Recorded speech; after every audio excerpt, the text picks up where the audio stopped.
Is credit a little too rich? I mean, it's interesting people haven't run out of credit. I mean, the yield spreads have not blown out that much. Well, I guess a lot of people are saying that fundamentally nothing's changed, and you have very strong earnings. You go back to a growth story, and that's positive for credit, positive for stocks.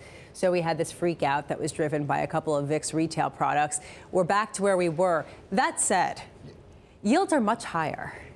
And benchmark yields, talking Treasury yields. Right. And there is a question. I mean, Steven Mnuchin, the Treasury Secretary, is saying that it doesn't have anything to do with the fact that the U.S. is going to be increasing the amount of debt that they're selling to finance the deficit. Other people say, actually, that does have something to do with it. Talk in your book. Yeah, like who's going to be buying that? And I think that that story has not gone away, and that still does play into stocks and credit.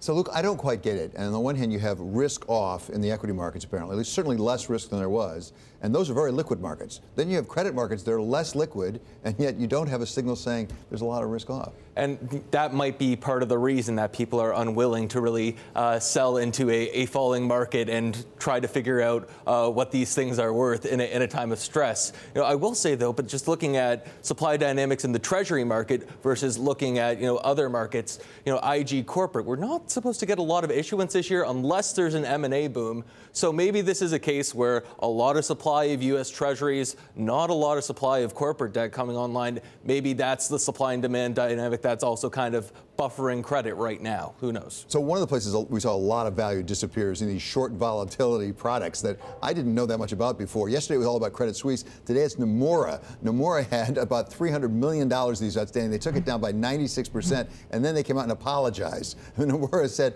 this is what they had to say. We sincerely apologize for causing significant difficulties to investors. This is a listed product, and we believe it can be bought by both individual and institutional investors. Well, it not only can be, it was bought, but they didn't do so well, Luke.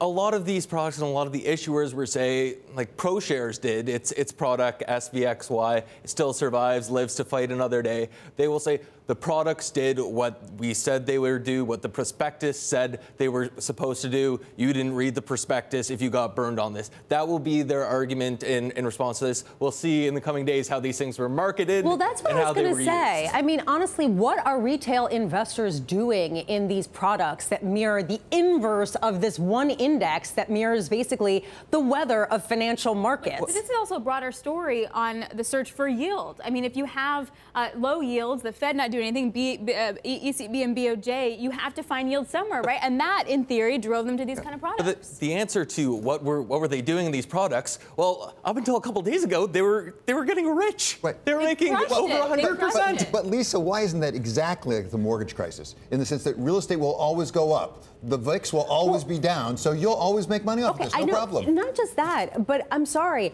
I was not focused on these products and knowing that they were there, right? How does a worker at Walmart know about an inverse VIX ETN that they can buy and get rich quick? I mean, honestly, who is talking to them about this?